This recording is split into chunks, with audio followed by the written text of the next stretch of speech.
Um, this is the Old Dad Diary. Um, I'm back. I know. Again. Terrible.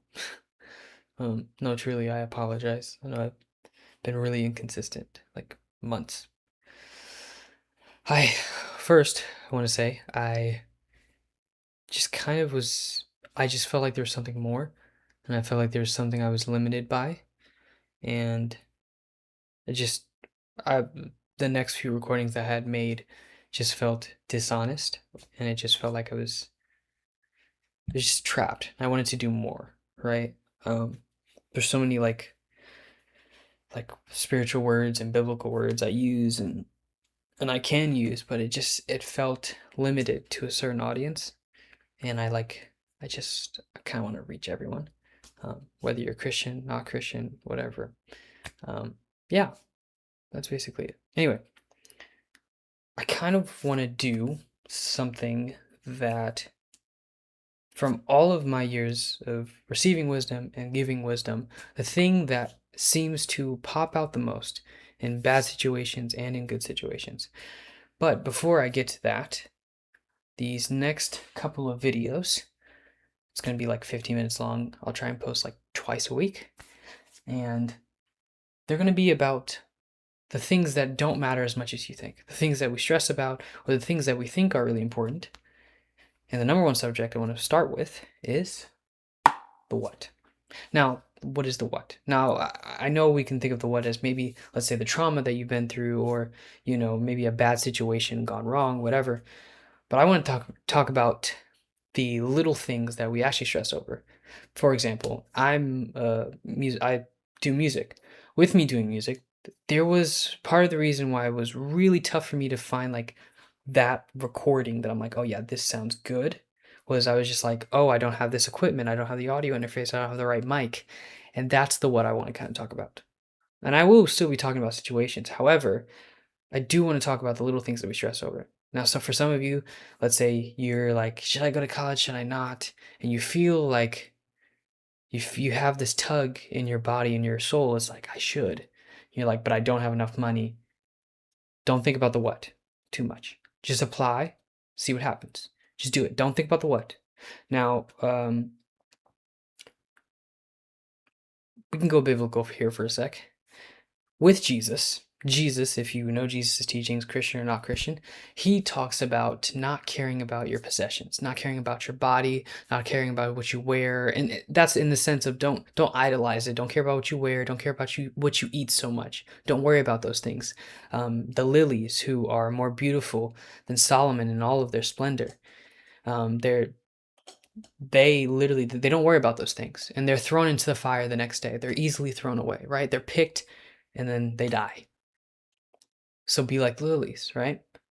And in that sense, it's really about not idolizing your body. Now, I do believe that it doesn't matter where you come from, you should honor your body, protect your body, you know, keep it healthy. However, do not idolize it so much that it becomes your platform. Okay. Now, I want to talk about a different what. Now, this what, whether you are Christian or not Christian, I'm sure this is thrown at you all of the time: the law. Now, with the law, there are 613 different laws. With those 613 different laws, it was all about sacrifices, and if you did this sin, you got to kill a goat, and if you did this sin, you got to kill a ram, you got to bring it to the priest, and all of this different stuff. However, even in the Old Testament, that same law that is thrown at you, whether you are Christian or not Christian, mercy over sacrifice is always mentioned. In Leviticus, that's where all of the sacrifices are talked about, what you need to do for the sacrifices to atone for your sins. It talks about how if you don't have a goat, though, if that person doesn't have a goat or ram or sheep, whatever they can give, don't just throw them out just because they cannot afford it. See, here's the thing: the law was not given to Israel people because they were simply God's chosen people. It was a punishment, and they could afford it. They had lots of sheep and had lots of rams and had lots of goats. They had all of that different stuff. They could afford it. So when he gave it to them, he knew they had no excuse, meaning they had more than enough to actually pay and atone for those sins. Here's the thing: the punishment wasn't about can they keep redeeming their sins.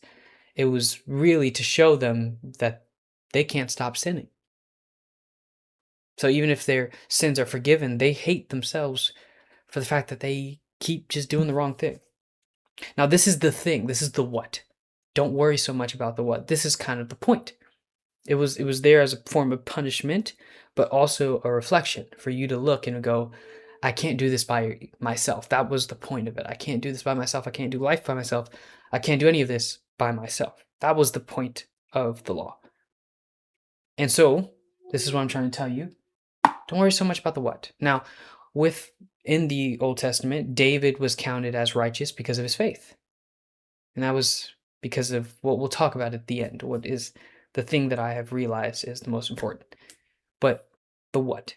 Don't focus so much about the what. Now, I will say, in my own life, I have still yet to apply to the college that has the major that I want to go for. I have applied to a college before, but I have not applied to a college that has the major, mostly because of how expensive it is. Hear me, and I will do this, I promise. I will do this with you. Just do it. Just do it.